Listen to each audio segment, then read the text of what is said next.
মুখ্যমন্ত্রী একটা সাক্ষাৎকার দিয়েছেন, ভালো, মুখ্যমন্ত্রী সাক্ষাৎকার দেবেন না কেন? গুলগাপ্পা অনেক বেড়েছেন এবং স্পষ্ট হয়ে গেছে যে আসলে গুলবাজ দি গ্রেট। যত অসত্য যত মিথ্যা, কোনো বাধা নেই। কি কি বললেন সব কথাই বলতে পারবো না। নাকি জ্যোতিবাবু ওনাকে বলেছিলেন যে সপ্তম বামফ্রন্ট উনি অপছন্দ করছেন, নাকি উনি এই বামফ্রন্টটা দেখতে চান না, নাকি জ্যোতিবাবু ওনাকে দারুণ স্নেহ করতেন, উনি গিয়ে প্রণাম করতেন এবং উনি দারুণভাবে শ্রদ্ধা করতেন জ্যোতিবাবুকে। ওরকম মানুষ হয় না, এখনকার নেতাদের সঙ্গে তাপ মেলে নাই, সব বললেন। জ্যোতিবাবুকে ঘাটের মারা কে বলেছিলেন?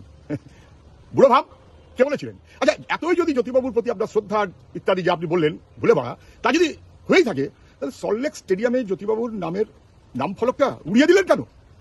যুব ভারতী ক্রীড়াঙ্গন।